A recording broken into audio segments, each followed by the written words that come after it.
Hey guys, it's Allie. I wanted to stop today and talk a little bit about eating and what I like to do and what's helped me to reach my goals. Because yesterday somebody commented on Instagram and said, "Oh, I wish I had your skinny legs." And I had to tell her that they haven't always been skinny. It's been a work in progress for me, and it's been a whole year. It's almost been 52 weeks since I posted this one picture, and I'm going to show you guys. But for the past 6 years, I have had 4 babies, and I've been pregnant, and it's been up and down and crazy, and I ate a lot of food. I ate a lot of junk. I wasn't even watching the scale. With my first son, I gained 70 pounds, and then the least I gained was 35. So I was between 35 and 70 for each pregnancy, and I didn't care one bit. I didn't work out. I didn't do anything. I was pretty unhealthy during pregnancies. I always had to take that stupid glucose test twice, and I barely passed it every single time because I wasn't feeding my body right at all. I was eating complete and utter crap. So after I had Sam, oh gosh, he's over 1, so it's not last year, the year before. He's 14 months now. But after I had him, and after I just, looked at my body, I decided I need to do something. I need to fix this. I think we're done having kids, so I need to get myself in check. And I just need to be healthy. I want to live for my kids and for my grandkids, so it was important to me to get control finally. And I didn't have excuses anymore. I couldn't say I was pregnant or hide behind, "Oh, I'm just eating for 2." So I really had to dial in. So I'm going to show you guys the picture I posted last year. Hopefully you can see it. That was me. I think it was 50 weeks ago, but that was right after Sam. I was 11 weeks postpartum.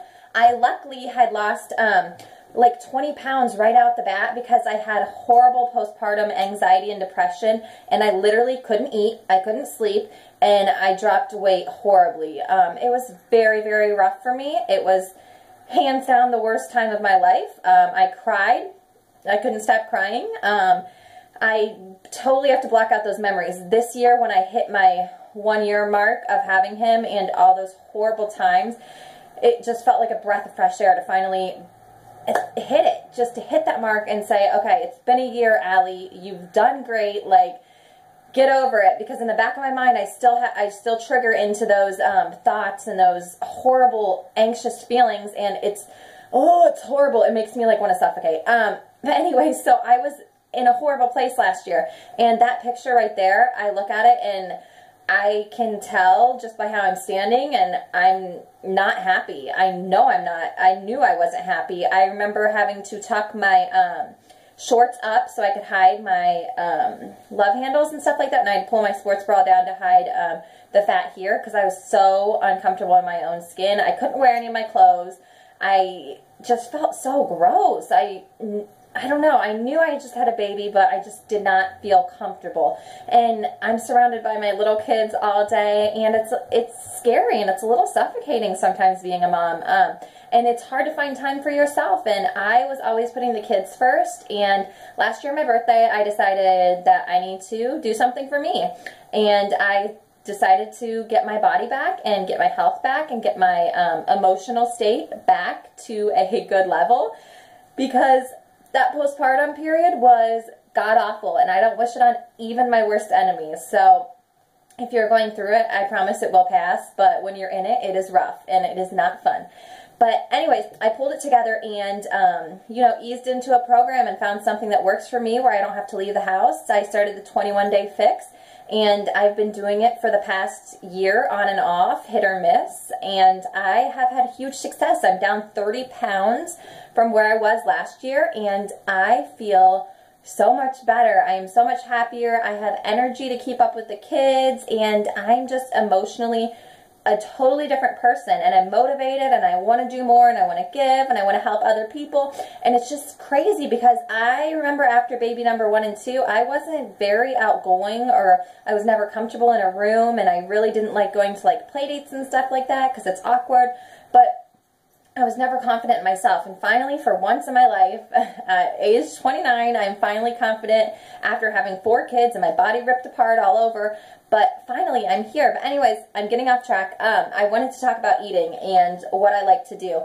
One thing that I did after each baby was I would jump into something crazy, just like like either a diet, or I try to be really strict about not eating this and only eating salads or something crazy. And anyways, I would go hardcore for like a few days and then I'd fizzle out. Like I couldn't even keep up and I would just quit. And then I'd go back to my old ways.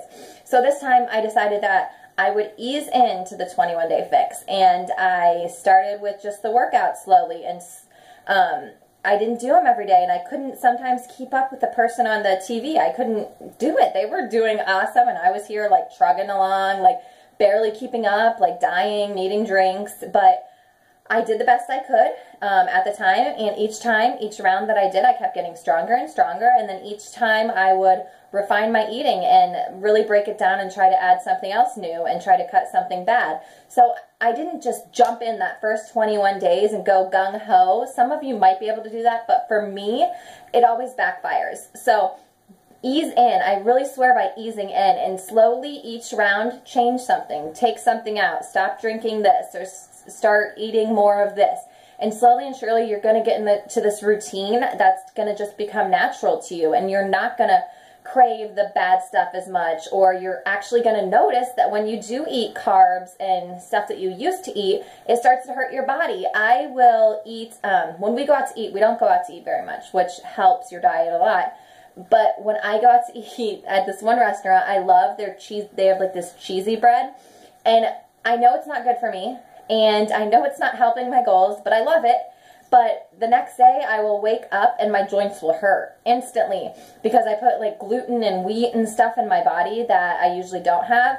So my body, I can feel it, and I know it's going to happen, but I keep eating it. But it's only like once a month, so it's not a bad deal. But you will get into this rhythm where you see how your body reacts to certain things, and it's going to make total sense why you felt like crap a year ago. It makes perfect sense why in college I had horrible heartburn. When Jordan first met me, I had to pop Tums like it was my job because I had horrible heartburn because I was drinking Diet Coke and eating crap, and it was just god-awful. So now I just eased into this, and that's what I try to tell my challengers is take it slow. You don't have to do everything at once. Just go at your own pace. You're gonna get there. This isn't just about doing perfect for 21 days. You wanna make this a lifestyle change and make it long term, because that's what matters, is you doing this long term. If you're just gonna do it for a month and then quit, it's not even worth it. You need to do this long term. It's not a quick fix. It's not going to change if you don't keep up with it. So what I like to do is encourage you guys to go slow, ease in, and take your time. I mean, looking at this person that I was just 50 weeks ago, I mean, that's not even me. I am in a much better place, and I'm so much happier. And it's all because I eased into this program and got myself in a routine, and I started putting myself first. If I want to be a good mom and a good wife, I have to take care of me. And for the past 5 years, I haven't been doing that. So I know it feels weird, but literally, please take the time for you. This video is so long, and I'm so sorry. If you watched it, thank you for listening. Okay, bye.